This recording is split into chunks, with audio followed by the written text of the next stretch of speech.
যৌথ সংগ্রামী মঞ্চ পিএইচই ডিপার্টমেন্টের 16,000 পাম্প অপারেটর যারা অস্থায়ী কর্মী আগামী 3 আর 4 এপ্রিল সারা রাজ্য জুড়ে কাজ বন্ধ রাখবে।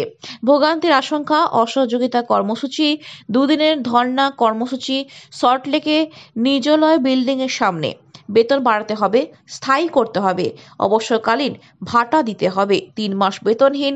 কেন্দ্র জল মিশনের টাকা বন্ধ করেছে। রাজ্যে দুর্নীতির অভিযোগ। জল মিশনের জন্য জমি অধিগ্রহণে জবরদখল।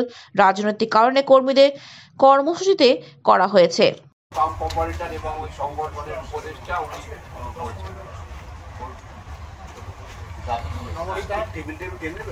আমি পশ্চিমবঙ্গ পিএইচি এনআর দপ্তরের অস্থায়ী কর্মচারী ইউনিয়নের রাজ্য সভাপতি। আমরা দীর্ঘ 93 সাল থেকে আমি এই কাজে যুক্ত। তখন 500 টাকায় ঢুকেছিলাম। আজকে সেইটা আন্দোলন করতে করতে আমরা 12,000 টাকা, মানে দৈনিক 465 টাকা করে আমরা পাচ্ছি।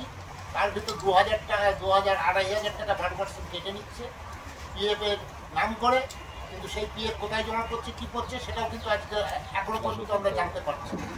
তা আমাদের যে প্রতিশ্রুতি দিয়েছে মাননীয়া এবং আইনে যেটা আছে যে স্থায়ী প্রকল্পে অস্থায়ী কর্মী নিয়োগ করা যাবে না, যদি ওখানে থাকে তাদেরকেও সরকারি কর্মচারী হিসাবে গণ্য করতে হবে। এটা সুপ্রিম কোর্টও বিগত কিছুদিন আগে আরজিকর মামলাতেও উল্লেখ করেছিল। কিন্তু বিগত বামফ্রন্ট সরকার থাকাকালীনই এই ধারাবাহিকটা চলে আসছে।